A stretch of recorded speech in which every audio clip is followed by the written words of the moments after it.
Au sommaire de ce journal, bientôt les députés nationaux absentéistes seront invalidés, annonce l'Assemblée nationale. Ne échapperont pas à cette sanction, notamment Adolfo Muzito, Papinyango, Mouchebekwa, Mouvasakani, Néhémi Mulania, Hassani, Balamagé, Alfani, Massozi, Obaminakou, Charles Nawej, ainsi que bien d'autres députés. Et au Nord Kivu, les partis politiques membres de l'Union sacrée de la nation ont plaidé pour le remplacement de l'état de siège sécuritaire par l'état d'urgence sécuritaire. À Kinshasa, les députés du Nord Kivu et de l'Ituri ont quitté l'hémicycle et ont annoncé suspendre leur participation à toute plénière relative à la prorogation de l'état de siège. Bienvenue à vous tous et merci d'être avec nous sur Télé 50 à la une de l'actualité. L'ancien directeur de cabinet du chef de l'État, Vital Kamerhe, est rentré depuis ce lundi à Kinshasa après 4 mois passés à l'extérieur du pays. Officiellement, Vital Kamerhe avait quitté le pays pour suivre des soins de santé à l'étranger. L'ancien bras droit du chef de l'État, dont l'affaire en justice a été remise presque à zéro après la décision de la Cour de cassation, pourrait revenir au centre du jeu politique. Et le cabinet du président de l'Assemblée nationale a annoncé l'invalidation dans les jours prochains des députés nationaux absentéistes. Quelques noms ont été présentés parmi ces députés qui ne se présentent presque jamais aux séances plénières. Il y a notamment l'ancien Premier ministre Adolphe Muzito, Papinyango, Ange Mouchebekwa, Mouvasakani, Néhémi Mulania, Balamagé, Alfani Massozi et l'ancien président de l'Assemblée nationale Obaminakou, ainsi que Charles Nawej. Et la situation sécuritaire, la réforme de la loi électorale et la lutte contre le tribalisme ont été au centre de la séance de travail que le président du Sénat a eue ce lundi au Palais du Peuple avec la chef de la MONUSCO, Bintou Keïta. Fabien Lumbala. La représentante du secrétaire général des Nations Unies en RDC a à cette occasion plaidé pour la prise en compte de la représentation de la femme lors du traitement de la loi électorale au Sénat. À ce sujet, justement, la responsable de la mission onusienne en RDC a félicité le président du Sénat pour la promotion de la femme au sein de son regroupement politique qui a proposé la femme à plusieurs postes de responsabilité. Bintou Keïta a en outre plaidé auprès des Bati Lukebo pour le traitement de la loi portant protection et promotion des droits des peuples autochtones pendant la session parlementaire en cours, un texte d'ailleurs déjà inscrit au calendrier de cette session. Nous avons abordé bien évidemment la question du M23 et le suivi de la réunion au sommet du 24 février dernier où le président avait rencontré le secrétaire général adjoint, M. Jean-Pierre Lacroix, et il y avait eu des échanges à ce moment-là. Et donc, en termes de continuité, nous avons aussi abordé la question de la réforme de la loi électorale, où est-ce qu'on en est, et notamment aussi, puisque c'est une pièce maîtresse au fait que les élections doivent se dérouler à temps, et dans de bonnes conditions. Au chapitre sécuritaire, Modeste Bati a soutenu l'idée du renforcement des effectifs de la police nationale congolaise en province et le ramassage des armes pour lutter efficacement contre l'insécurité. Et un invité dans ce journal pour parler des préparatifs de l'accueil du chef de l'État à Lubumbashi. Claudel Chikamba nous parlera aussi de la sortie officielle de l'Union sacrée en prélude de cette arrivée. Bonjour Monsieur Chikamba. Bonjour cher Gaëtan et merci de me recevoir sur ce plateau. Merci. Justement, vous êtes analyste politique. Et alors, première question rapidement. Le chef de l'État est annoncé cette semaine dans la ville de Lubumbashi. Entre-temps, le week-end dernier, l'Union sacrée a fait sa première grande sortie en prévision de l'arrivée du chef de l'État dans la province. Qu'en est-il au juste? Et d'abord, le représentant du gouvernement central et qui est en même temps le représentant du chef de l'État dans la province du Haut-Katanga, le gouverneur Jacques Aboula Katoué, avait tenu une rencontre avec tous les partis membres, mais aussi les associations membres de l'Union sacrée de la Nation, pour annoncer justement la venue dans la ville de Lubumbashi, précisément et par extension dans la province du Haut-Katanga, du premier citoyen congolais, Félix Tshisekedi. Deux choses qu'il faut retenir exactement, c'est que le chef de l'État l'a dit également à une quarantaine de députés nationaux de l'espace Katanga, c'est qu'il vient à Lubumbashi où il va tenir également une table ronde autour des tensions qu'il y a entre les communautés. Alors, concernant justement cette question, et puisque vous en avez parlé, le gouverneur du Haut-Katanga, qui est également le seul et unique coordonnateur de l'Union sacrée dans la province du Haut-Katanga, a tenu justement le samedi une grande sortie, d'ailleurs la première grande sortie de l'Union sacrée, une sortie des rassemblements de toutes les forces politiques et sociales alliées au président de la République, Félix Tshisekedi. Et donc c'était au terrain du stade Jekamine Mumbunda vers la cité Jekamine, un peu vers Badolité.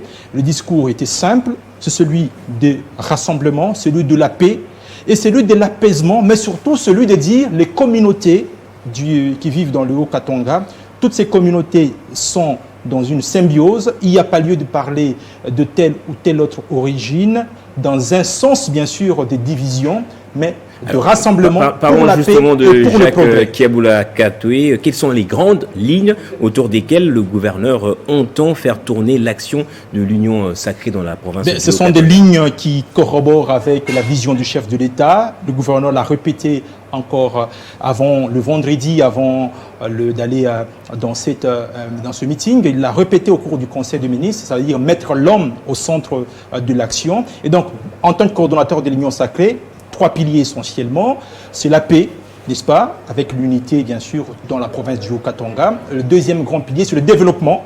Il l'a dit d'ailleurs au cours du meeting, c'est qu'en dehors de tout le travail qui est en train d'être fait autour des infrastructures, et même sur place, il a annoncé que l'avenue Kinshasa, pour ceux qui nous suivent, c'est une très grande avenue dans le quartier Badolité. Cette avenue sera déjà en train de travailler, sera réhabilitée. Il a annoncé également, c'est la paix entre les communautés. Jacques Kiaboula Katoué, aujourd'hui, qui s'affirme réellement comme étant le seul capable de rassembler la population autour du chef de l'État, le seul capable de pouvoir aujourd'hui amener la population du Haut-Katanga vers l'accomplissement de la vision du chef de l'État, le seul capable d'entretenir la paix interinstitutionnelle avec l'Assemblée provinciale. Vous voyez aujourd'hui, dans le Haut-Katanga, c'est la paix qui existe, les institutions ne se combattent pas. Et donc, en tant que coordonnateur de l'Union sacrée, Jacques Kiaboula entend justement pérenniser cette paix interinstitutionnelle, assurer la cohésion sociale avec les communautés, travailler également pour le développement. Le Haut-Katanga, c'est la seule province aujourd'hui qui a sa propre farine. Merci, la farine made au Katanga. Je vous remercie. Que vous êtes analyste politique. Merci de m'avoir reçu. Et dans la suite de l'actualité, Félix Vundwawe Pemako, premier président du Conseil d'État, a procédé ce jour au lancement de la première campagne de vulgarisation de la loi organique du 15 octobre 2016 portant justement organisation et fonctionnement des juridictions de l'ordre administratif en RDC. Cette campagne qui permettra aux Congolais de comprendre le fonctionnement de ces juridictions, notamment le Conseil d'État a connu la participation du porte-parole du gouvernement, Patrick Muyaya.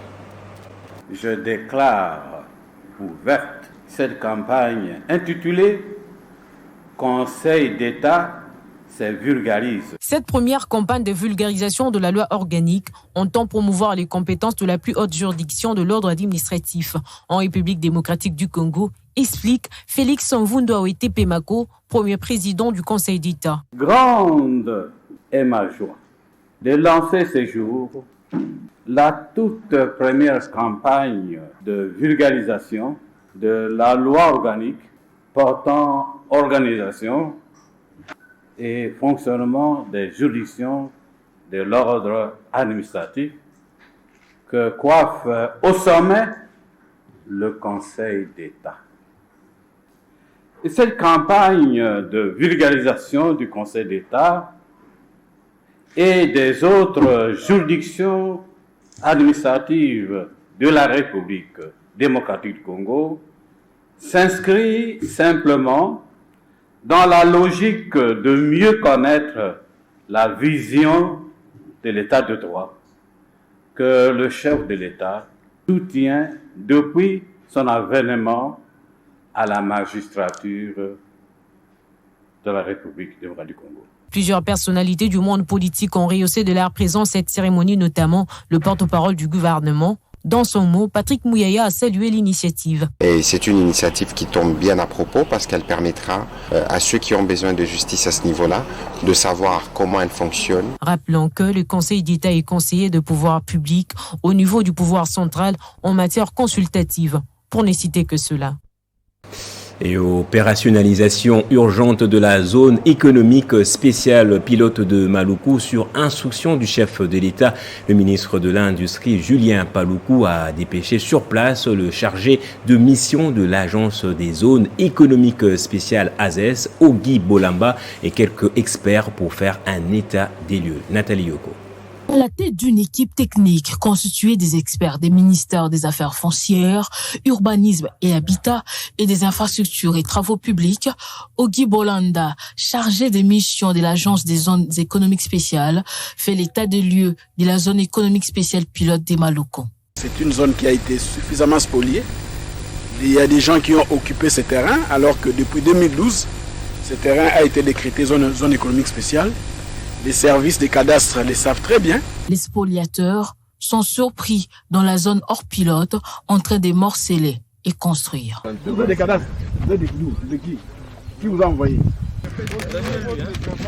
Par ailleurs, le ministre de l'Industrie a insisté au cours du lancement ce lundi à Kinshasa des travaux d'implémentation de la technologie code ABAR sur les avantages de l'estampillage de produits made in Congo appelés à être compétitifs sur le marché. Les produits congolais ne sont pas identifiables made in Congo, car les industriels utilisent des codes ABAR avec des préfixes d'autres pays.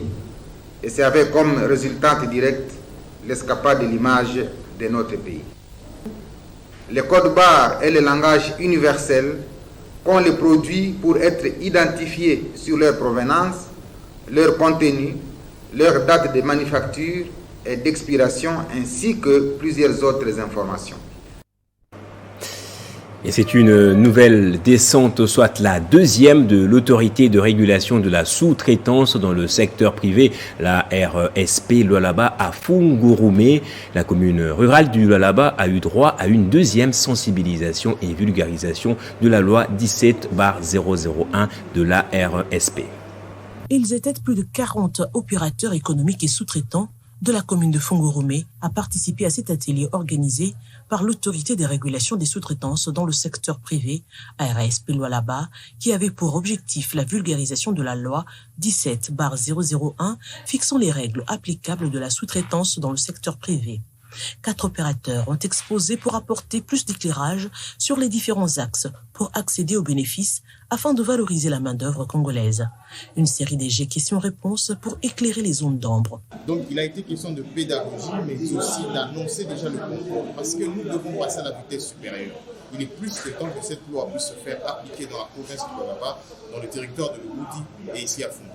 Allié très important dans la matérialisation d'une classe moyenne possible, le directeur provincial de la FEC s'exprime. Bon, nous tenons d'abord à remercier, à saluer en fait ce sens de collaboration avec l'AFC, l'autorité de la Chambre de sous-traitance, et que c'est pour nous, quand même, ça a été pour nous une occasion pour la énième fois de pouvoir échanger directement, aux membres de pouvoir échanger directement avec l'autorité de la sous-traitance sur les difficultés qui rencontrent dans le cadre de la sous-traitance au niveau des entreprises principales. Fungurume, une commune rurale très attrayante sur le plan économique, la sous-traitance aux expatriés a une ascendance sur celle congolaise et l'RSP vient pour restaurer l'exclusivité congolaise.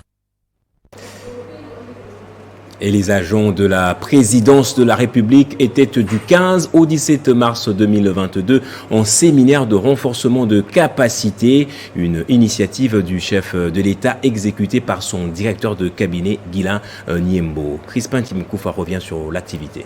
Sur initiative des directeurs de cabinet du chef de l'État, Guilain Niembo Bouiza, il s'est tenu 3 jours de séminaire dans la grande salle des congrès du Palais de la Nation.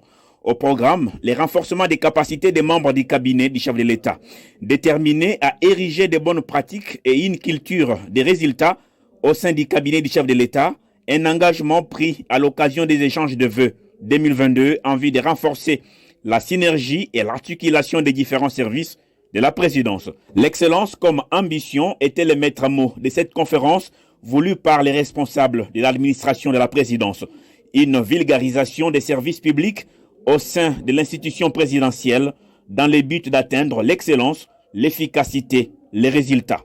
Pendant ces 3 jours, Nicole Ntumbabwacha et André Wameso, modérateurs circonstanciels et tous deux directeurs des cabinets adjoints du chef de l'État, ont accordé la parole aux différents responsables des services afin d'expliquer les fonctionnements dans leur secteur. La question ici, ce n'était pas de se faire des pics ou de s'autoflageller, mais c'est simplement arriver à améliorer, on va dire, le fonctionnement du cabinet pour que aussi l'extérieur puisse comprendre qu'il y a une certaine cohérence entre tous les services du cabinet. Ce que nous pouvons retenir de ces 2 jours de dur labeur, en attendant qu'un rapport soit apprêté et soumis à son Excellence, Monsieur le Directeur de cabinet. Je voudrais inviter tous les services au respect des textes relatifs aux finances publiques. Fidèle à sa réputation de rigueur, le chef de l'administration présidentielle a tenu à ce que cette formation profite à tous les personnels. Et en matinée politique à la section de Kisanso, l'ANCL de Jules Bavon Mwamba a investi les nouveaux dirigeants du parti. Portant la voix de cette formation politique, son initiateur est dans son mot revenu sur les enjeux politiques de l'heure avant de formuler quelques recommandations au chef de l'État, Rufus Lukanga. Ovationné à son entrée, Jules Bavon Mwamba, président national du parti politique Alliance pour la nouvelle classe libérale, a communié avec les cadres et militants de ces partis d'espoir dans la base de la section de Kisenso. Une matinée politique au cours de laquelle les hauts cadres dont le secrétaire général, les présidents provinciaux et les chefs de section ont été investis par le président national Jules Bavon Mwamba et décorés aux emblèmes du parti. Membre de forces politiques et sociales alliées à l'UDPS, la NCL rassure d'œuvrer pour la réélection de Félix Tshisekedi en 2023. Sur le plan de la gestion de la Respublica, l'Alliance pour la nouvelle classe libérale ANCL ainsi relève à ce jour que le président de la République Félix Antoine Tshisekedi Tshilombo n'a pas pour opposant, comme l'opinion le pense, Joseph Kabila, Moïse Katumbi, Martin Fayou, Adolphe Muzito, Jean-Pierre Mbemba, etc.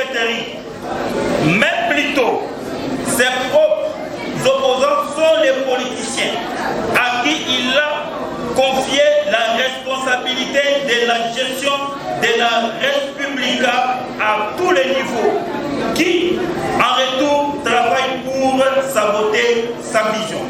ANCL en cycle interpelle le chef de l'État pour la guerre à l'est de la République. Et Faustin Kaziteri Kokenda a annoncé la sortie dans les jours prochains du parti politique Congo Uni. En préparatif de sa présentation officielle, une réunion stratégique a eu lieu à son siège national dans la commune de Kalamo. Rufus Lukanga.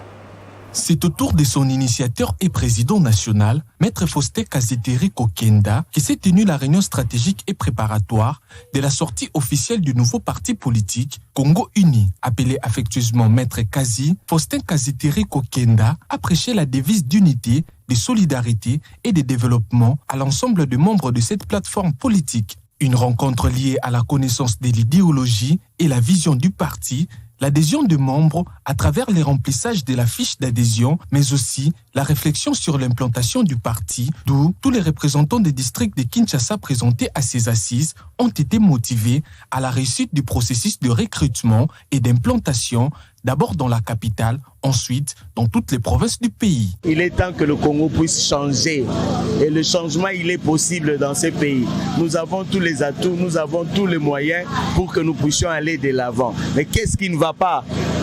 On a essayé de faire un diagnostic. On a compris que c'est un problème de volonté, c'est un problème de vision, c'est un problème de leadership. Le changement est possible et que les conditions dans lesquelles nous vivons aujourd'hui, ces conditions-là ne relèvent pas de la fatalité. Donc il y a moyen de pouvoir faire quelque chose, il y a moyen de pouvoir changer ce pays pour le bien-être de tous les Congolais. Oui, c'est un parti à caractère national, mais c'est un nouveau parti, c'est un parti qui vient de naître. L'implantation, elle est progressive. Nous commençons ici à Kinshasa et puis nous allons nous étendre sur toute l'étendue du pays, mais pour votre information, nous avons déjà une représentation dans les Sud Kivu. Donc dans les jours à venir, nous allons nous étendre dans toute l'étendue nationale. Congo uni, formation politique qui vise le développement de la RDC et place l'intérêt général au centre de toutes ses actions.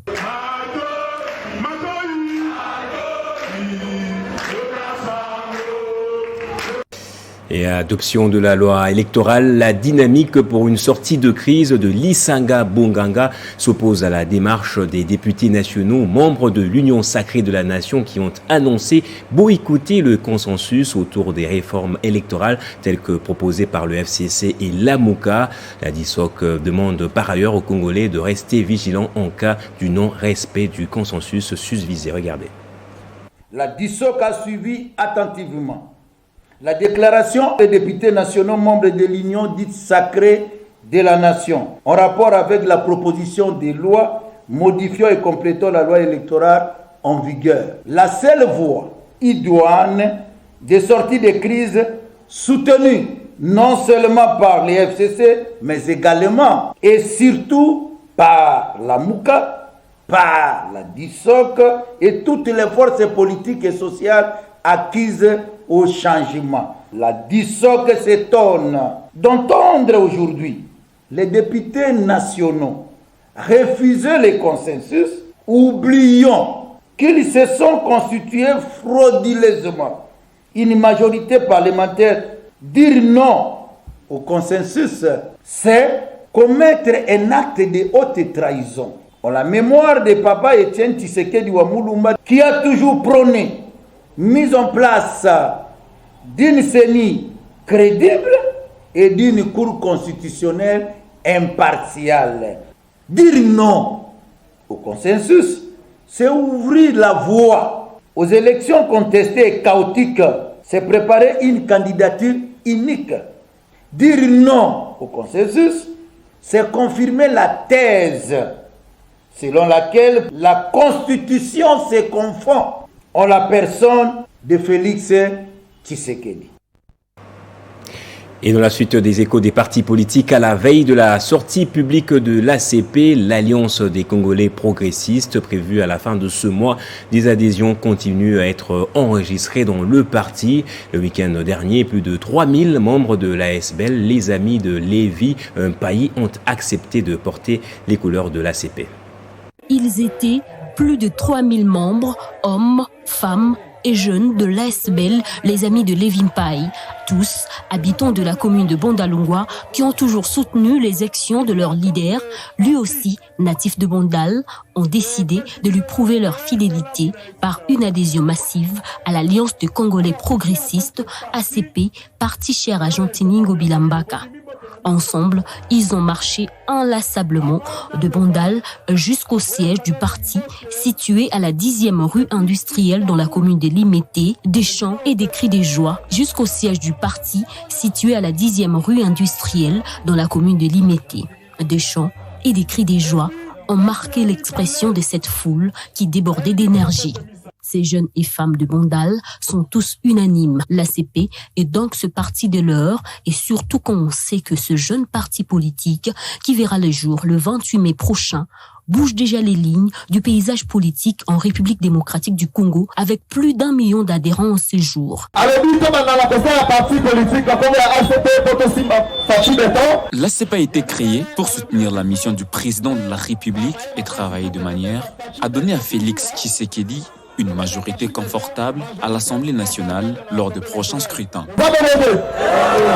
Un signal fort qui traduit inéluctablement la réélection du président de la République. L'ACP va soutenir la prochaine candidature de Félix-Antoine Tshisekedi Tshilombo en 2023, dixit Jean-Tiningo Bilambaka, autorité morale. Et au Nord Kivu, je l'ai dit dans le sommaire, les partis politiques membres de l'Union sacrée pour la nation, dont l'UNC, l'UDPS, l'UNAFEC, l'UREC, l'AFDC, ont plaidé justement pour le remplacement de l'état de siège par l'état d'urgence sécuritaire. Dans une déclaration rendue publique ce lundi à Goma, ces leaders politiques demandent au chef de l'État de nommer un gouverneur qui sera capable de relever le défi sécuritaire et celui du tribalisme. On va suivre un extrait de leur déclaration.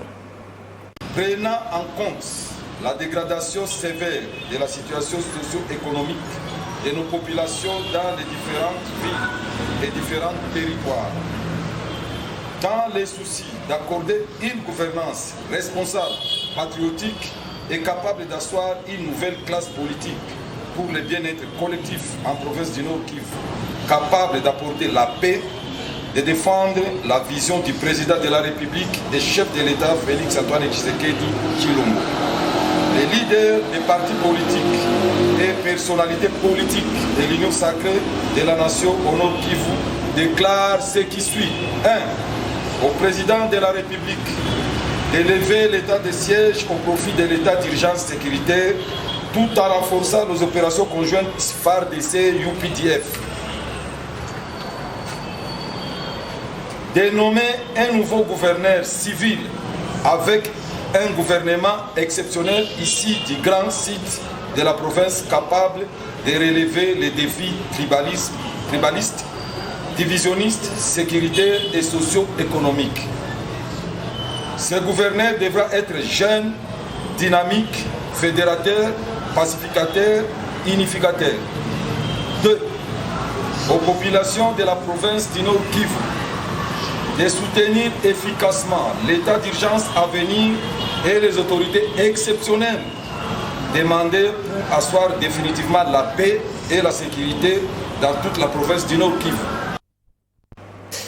Et à Kinshasa, l'état de siège est aussi décrié par les élus nationaux de l'Est. Ce lundi, les députés nationaux du Nord Kivu et de l'Ituri ont annoncé suspendre leur participation à toute plénière relative à la prorogation de l'état de siège pour cause de l'inefficacité de la mesure.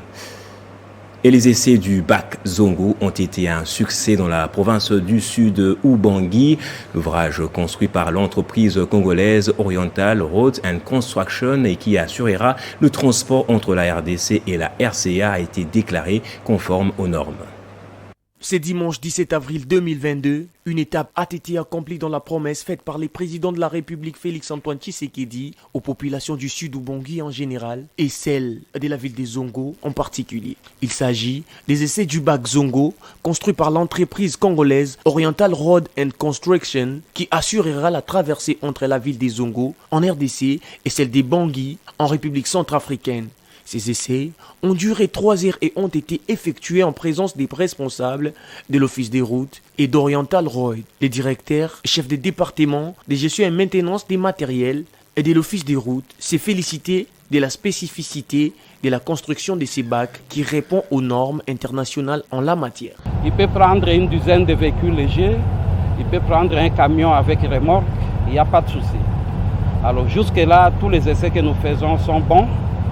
Et je crois que bientôt le bac sera remis à l'office des routes pour être acheminé à Zongo. De son côté, le directeur général des Oriental Roads and Constructions, le concepteur et constructeur du bac Zongo, a remercié la collaboration et l'accompagnement de l'office des routes, utilisateur principal de ces bacs construits selon les règles de l'art. On doit féliciter l'office des routes également qui a eu l'occasion de nous former. Aujourd'hui, nous démontrons que c'est une école. Mais une école qui crée une autre entreprise. Nous sommes la petite sœur maintenant de l'Office des routes, nous ORC. La remise est reprise entre l'Office des routes, gestionnaire des bacs en RDC, et Oriental Roads Construction interviendra dans les jours qui suivront pour matérialiser la promesse du chef de l'État faite à la population de ces coins en décembre 2019. Allez, on va voir ce qu'a été la célébration du dimanche pascal à Isiro dans le Haut-Touélé. Les chrétiens ont été mobilisés à se faire enregistrer dans le cadre des préparatifs de l'accueil du pape François en RDC. Plusieurs délégués de cette province ont annoncé faire le déplacement de Kinshasa et Goma pour la visite du souverain pontife. Ce dimanche 16 avril 2022, ce milieu de chrétiens croyants catholiques présents dans la ville d'Isiro prennent d'assaut cette cathédrale Notre-Dame de l'Enfant Jésus, déjà pleine à craquer, pour célébrer la résurrection du Christ lors de cette messe officiée par l'évêque du diocèse d'Isiro Nyongara en personne. Parmi eux, le gouverneur du Haut-Touélé, Christophe Bessénénong, accompagné de ses collaborateurs immédiats. Prédication, offrande, chant de gloire à Dieu, le rite suit son cours normal pour marquer ces cultes à forte charge émotionnelle et symbolique pour le chrétien, de quoi émerveiller l'autorité provinciale. Dans ce mot de clôture de la messe, Monseigneur Julien Davo saisit la balle au bon, terre de la bienheureuse Annualité Nungampeta, dont la dépouille avait été inhumée ici même. Le Haut-Touélé a tant marqué sa présence lors de l'arrivée du souverain pontife conformément au vœu du chef de l'État Félix-Antoine Tshisekedi qui appelle à une mobilisation générale pour l'accueil du chef de l'Église catholique romaine en RDC, un pays majoritairement peuplé de chrétiens.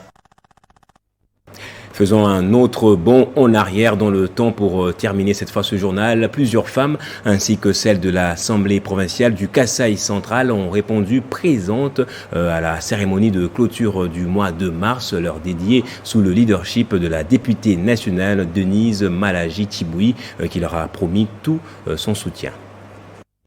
Réunies autour de l'honorable questeur Denise Malaji-Tchiboui, les femmes de l'organe délibérant ainsi que celles des autres structures des femmes ont clôturé le mois de mars leur dédié à l'hémicycle de l'Assemblée provinciale du Kasaï central. Prenant la parole, l'honorable questeur Denise Malaji-Tchiboui a appelé les femmes à la prise de conscience pour son émergence et à l'Assemblée provinciale de promouvoir la femme. Ce thème constitue pour nous, femmes, une interpellation en vue de revoir notre marche, identifiant des divers problèmes qui s'érigent en obstacle contre l'épanouissement de la femme dans tous les domaines de la vie.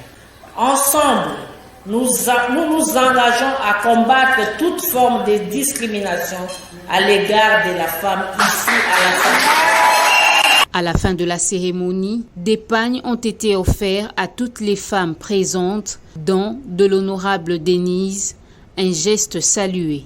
L'égalité des droits, promotion de la femme, tel est le fer des lances de l'honorable questeur Denise Malaji-Tchiboui, qui a promis tout son soutien à toutes les initiatives pour la cause de la femme au Kasaï central. Place au rappel des titres à présent. Bientôt, les députés nationaux absentéistes seront invalidés, annonce l'Assemblée nationale. N'échapperont pas à cette sanction. Il y a notamment Adolfo Muzito, Papinyango, Moucho Bekwa, Mouvasakani, Néhémi Muliania, Hassani, Balamaïgue, Alfani Massozi, Aubin Minakou, Charles Nawej et bien d'autres. La motion a été votée par la majorité des députés présents à la plénière de ce lundi. Et au Nord Kivu, les partis politiques membres de l'Union sacrée de la nation ont plaidé pour le remplacement de l'état de siège par l'état d'urgence sécuritaire. À Kinshasa, la mesure était une nouvelle fois décriée par les élus nationaux de l'Est. Les députés du Nord Kivu et des Lituri ont annoncé suspendre leur participation à toute plénière relative à la prorogation de l'état de siège. Et c'est par ici que prend fin ce journal. Merci infiniment de l'avoir suivi. Très bonne suite de programme et soyez toujours heureux.